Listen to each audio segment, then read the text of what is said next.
Shalom, selamat pagi anak-anak Bapak yang dikasih oleh Tuhan Yesus. Hari ini kita akan membahas bab 4 yang dengan judulnya keluarga yang kuat melahirkan pribadi yang kuat ya. Saya akan membuat video ini untuk menjelaskan materi yang dari bab 4. Kiranya nanti anak-anak boleh mengerti, memahami dari pembahasan atau penjelasan saya ya. Namun sebelumnya kita bersatu dalam doa terlebih dahulu. Mari kita berdoa. Terima kasih Bapa atas anugerah-Mu, kesempatan yang Kau berikan pada kami waktu ini untuk kami boleh belajar. Pimpin kami Tuhan, tuntun kami Bapa, agar kami boleh mengerti pembelajaran yang kami bahas pada pagi hari ini.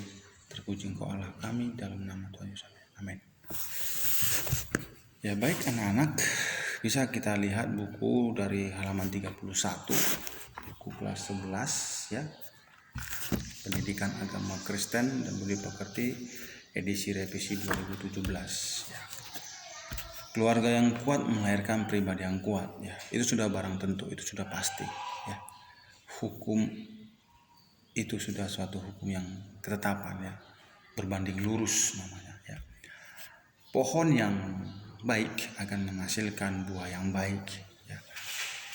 Bahkan asalnya yang baik akan menghasilkan yang baik. Hal yang kuat akan menghasilkan hal yang kuat. Itu sudah satu hukum ketetapan yang tidak bisa ditawar-tawar ya. Begitu juga dalam keluarga ya. Keluarga yang kuat akan menghasilkan pribadi-pribadi atau anggota-anggota keluarga itu yang kuat ya. Itu harus kita pahami. Maka kita harus bisa membuat atau menciptakan keluarga itu kuat ya. Keluarga yang kuat di sini bukan dimaksud orangnya kuat-kuat, badannya kuat-kuat ya, bisa mengangkat contohnya beban 100 kilo satu orang, bukan ya. Itu memang kuat secara fisik, tetapi kuat yang maksud di sini adalah kuat secara hati, jiwa, dan roh dan pikiran ya. Kekuatan pikiran juga itu perlu, kekuatan roh itu juga perlu, kekuatan hati itu juga perlu ya. Kenapa perlu kekuatan pikiran ya? Orang yang pikirannya tidak kuat, ketika masalah datang dia akan mudah goyah, pikirannya tidak tenang, tidak bisa memahami permasalahan yang datang, dia akan bisa menjadi gila. Ini dia. Jadi orang yang pikirannya tidak kuat itu akan mudah sakit, yaitu sakit jiwa. Jadi perlu bagaimana supaya pikiran itu kuat, dan rohnya juga bagaimana supaya kuat. Kan, karena orang yang rohnya kuat akan mudah putus asa ketika menghadapi masalah. Ini dia. Sebelum itu kita melihat dulu kisah atau berita yang ditaruh di sini di halaman 31 ya, dibahas ya tentang angka perceraian ya. Bahkan di sana dikatakan setiap tahunnya mencapai 212.000 kasus perceraian di Indonesia ya. Dalam berita di sini itu di dalam dari sumber beritanya itu dari Menteri Agama ya, per tanggal 14 bulan 9 ya, tahun lalu ya. Ini hampir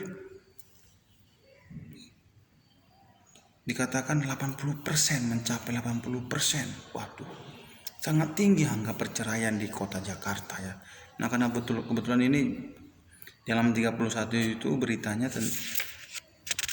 daerahnya itu daerah Jakarta. Ini berarti kita melihat bahwa banyak keluarga yang tidak kuat. Karena keluarga yang tidak kuat itu akan mudah pecah, akan mudah terpisah. Tidak ada kekuatan dalam satu sama lain saling mengasihi. Tidak ada kekuatan untuk saling menghargai, tidak kuat mereka. Cinta kasih mereka juga tidak kuat ya. Jadi perlu juga cinta kasih di antara si ayah dan si ibu itu kuat ya. Anak dan orang tua juga kuat ya. Cinta mereka harus kuat untuk mempertahankan rumah tangga, keluarga itu. Yang perlu kita pahami anak-anak, keutuhan satu rumah tangga bukan hanya tergantung dari si ayah dan si ibu saja, bukan, tidak. Tetapi satu keluarga yang kuat itu tergantung juga di dalam tangan seorang anak. Ya. Sering terjadi perceraian di beberapa kasus kita lihat terjadi perceraian justru disebabkan oleh anak. Nah ini harus kita pahami sebagai kamu siswa-siswi, anak-anak Bapak. Ya, agar kamu mengerti posisi kamu sebagai anak. Sehingga ketika kamu mengerti posisimu sebagai anak di tengah-tengah keluargamu, maka engkau bisa berperan untuk membentuk keluarga itu, rumah tanggamu itu kuat. Nah, ya, karena ada beberapa kasus ya, justru anak penyebab daripada kehancuran rumah tangga itu, tidak kuatnya rumah tangga itu. Ya. Ayah dan ibu terjadi pertengkaran karena penyebab anak ada. Nah, ini perlu kita pahami, maka materi ini perlu kita bahas ya. Nah, jadi sekarang pertanyaannya, kita lihat halaman 32 di sana, cara membentuk keluarga yang kuat. Nah, bagaimana sebuah keluarga itu kuat? Seperti saya katakan tadi, kuat yang dimaksud itu bukanlah kuat secara fisik saja ya. Memang itu perlu ya, fisiknya kuat sehingga sakit penyakit tidak mudah masuk ke dalam tubuh anggota-anggota keluarganya, sehingga mereka boleh sehat-sehat. Nah, itu perlu juga. Tapi lebih di sini menekankan ya, pembahasan materi kita ini lebih menekankan roh, pikiran dan jiwa yang kuat ya. Karena ketika jiwa, pikiran itu kuat, semua akan berdampak. Baik itu juga fisiknya kuat ya, hatinya kuat, bahkan berarti bisa mencintai sesama anggota keluarga itu lebih kuat. Seperti itu ya anak-anak. Nah, mari kita perhatikan halaman 32. Di sana dijelaskan untuk kita diarahkan melihat, memperhatikan dari Matius 7 ayat 24 sampai 27 tadi ya.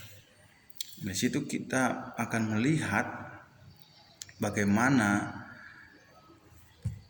membentuk atau membuat satu keluarga atau rumah tangga itu kuat. Nah, kita akan melihat arahan, kita akan melihat di situ bimbingan ya untuk membentuk suatu keluarga yang kuat ya. Tentang di situ kisah daripada orang yang membangun rumah di atas pasir dan yang membangun rumah di atas batu ya. Kisah tentang orang bijak dan orang bodoh ya. Orang bodoh itu membangun rumah di atas pasir dan orang bijak itu membangun rumah di atas batu. Nah, kita tahu kekuatan batu, kekuatan pasir ya. Ketika kamu membuat satu pondasi ya, kamu bisa melihat juga seorang bangunan ya, ada mungkin proyek-proyek bangunan rumah, kamu perhatikan coba nanti ketika mereka membuat pondasi itu tidak hanya pasir saja ditaruh ke coran mereka ya, ditaruh itu paret-paret dibentuk dena rumah itu yang mau dibangun, tidak hanya pasir dimasukkan ya, tapi batu kerikil yang besar-besar masukkan ke dalam, lalu taruh semen, nah, baru taruh cor. Akan apa? Bangunan itu akan kuat. Tetapi kalau hanya masukkan pasir lalu taruh semen, ya pasti bangunan itu tidak kuat, akan mudah goyang. Ya, ketika banjir datang akan terjadi kerusakan yang hebat. Nah, seperti itu anak-anak Bapak. Nah, jadi kita mau diajarkan supaya kita itu membangun keluarga itu, membangun iman kita itu di dasar batu karang yang teguh. Siapa batu karang yang teguh dimaksud adalah Yesus Kristus. Nah, coba kita perhatikan halaman 33 ya. Di sana dijelaskan membangun rumah diartikan sebagai membangun kehidupan, termasuk kehidupan keluarga. Supaya kehidupan ini kuat, maka harus dibangun di atas dasar yang kokoh ya. Tuhan Yesus menyebut dasar ini adalah batu karang, yaitu Kristus sendiri. Jika kehidupan keluarga dibangun di atas Kristus, maka keluarga akan memiliki kehidupan yang kokoh, aman dan selamat ya. Membangun di atas Kristus artinya seluruh kehidupan keluarga bergantung sepenuhnya kepada Kristus. Seluruh bangunannya kehidupan keluarga bertumpu, ya. Artinya itu terletak, itu arti kata bertumpu, sepenuhnya kepada Kristus sebagai landasan hidup, ya. Jadi Kristus itulah menjadi landasan hidup, ya, dasar untuk membangun tadi yang dimaksud itu. Kristus akan sepenuhnya menopang kehidupan keluarga Kristen dalam menghadapi berbagai persoalan kehidupan dan memampukan keluarga melewati ujian sehingga tetap kokoh dan kuat berdiri serta memperoleh keselamatan kekal. Kehidupan keluarga setiap hari juga harus bergerak ke arah Kristus, ya. Jika keluarga telah membangun hubungan yang kokoh dengan Tuhan, rumah bukan sekedar berdiri di atas batu, tetapi tertanam di batu itu. Tuhan menginginkan keluarga memiliki hubungan yang kuat, terikat dengan Kristus. Tuhan ingin keluarga bertambah teguh di dalam iman kepada Kristus dan hati berlimpah dengan ucapan syukur. Menjadi orang Kristen tidak cukup hanya mendengarkan firman-Nya saja, tetapi harus menjadikan firman itu hidup dalam diri dengan mempraktekkannya dalam kehidupan sehari-hari. Realita yang terjadi dalam kehidupan orang Kristen adalah sangat sulit untuk mempraktekkan firman Tuhan dalam kehidupan sehari-hari. Namun, jika keluarga Kristen benar-benar mengandalkan Kristus sebagai landasan hidup dan setiap hari mau berusaha keras membangun hubungan yang dalam dengan Kristus serta menjadikan kasih sebagai pengikat, maka Kristus akan menolong umat-Nya untuk dapat melakukan kehendak-Nya. Niscaya keluarga Kristen akan mampu menahan badai kehidupan yang menerpa dan menerima upah yang indah karena berhasil melewati ujian. Jadi dari uraian itu ada hal-hal yang perlu kita pahami, yang dapat kita lihat bagaimana cara dalam membentuk keluarga Kristen tadi yang kuat. Nah, perhatikan dulu. Mari kita perhatikan materinya, ya. Yang pertama itu, agar keluarga itu kuat, yang pertama di halaman 33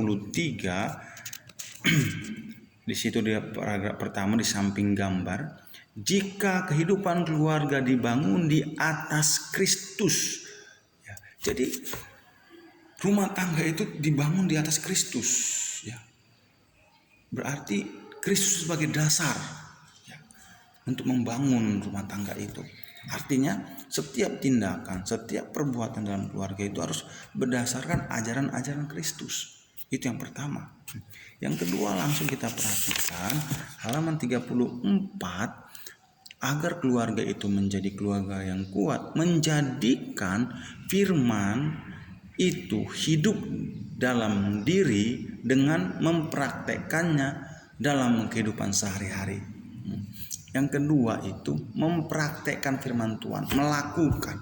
Bukan hanya sekedar dibaca, bukan hanya sekedar dibahas, tapi dilakukan. Apa yang menjadi ajaran-ajaran yang kita baca dalam Alkitab, kita lakukan. Mengasihi, kita lakukan mengasihi. Mengampuni, kita lakukan mengampuni. Kita praktekkan dengan arti firman Tuhan itu menjadi gaya hidup kita, ya. Firman Tuhan itu menjadi warna hidup kita, sehingga keluarga itu akan menjadi kuat. Nah, yang berikutnya kita perhatikan, bagaimana supaya keluarga itu kuat. Nah, di halaman 34 paragraf terakhir, ya, Kristus sebagai landasan hidup dan setiap hari mau berusaha keras membangun hubungan yang dalam dengan Kristus. Jadi membangun hubungan kepada Kristus, ya. Adakan hubungan yang baik kepada Kristus. Bagaimana hubungan supaya terjalin dalam kepada Kristus, ya? Berdoa, ya. Kumpul keluarga, ya kan, buat misbah keluarga, ayah, ibu, ya, kakak, adik, berkumpul, berdoa bersama, membaca Alkitab bersama, buat persekutuan keluarga. Itu perlu sekali. Nah, ketika anggota keluarga itu berkumpul dalam misbah doa, dalam doa keluarga, ya, keluarga itu kan semakin terbentuk, dipimpin oleh Roh Kudus, sehingga keluarga itu semakin kuat. Nah, Inilah cara supaya keluarga itu kuat, anak-anak yang dikasih oleh Tuhan. Ya. Adakan persekutuan, hubungan yang intim kepada Tuhan, hubungan yang erat kepada Tuhan. Bangun hubungan kepada Tuhan dan meminta tuntunan-tuntunan Tuhan untuk bertindak dalam keluarga. Nah, inilah cara-cara untuk membangun keluarga yang kuat tadi. Ya, jadi anak-anak yang dikasih oleh Tuhan, inilah pembahasan kita untuk membangun keluarga yang kuat. Ya. Demikianlah pembahasan saat ini. Nanti di pertemuan berikutnya akan saya sampaikan, saya buatlah juga video untuk membahas yang materi kedua, yaitu pribadi yang kuat, halaman 35. Oke, sampai di sini dulu video ini. Kamu dengar, kamu pahami, lalu kamu simak, dan semakin kamu mengerti, bahkan terlebih utama lagi kita lakukan di dalam kehidupan kita. Karena pendidikan agama Kristen bukan sebuah ilmu pengetahuan, tetapi agama Kristen adalah satu gaya kehidupan kita. Salam, sampai jumpa di pertemuan berikutnya. Tuhan Yesus memberkati.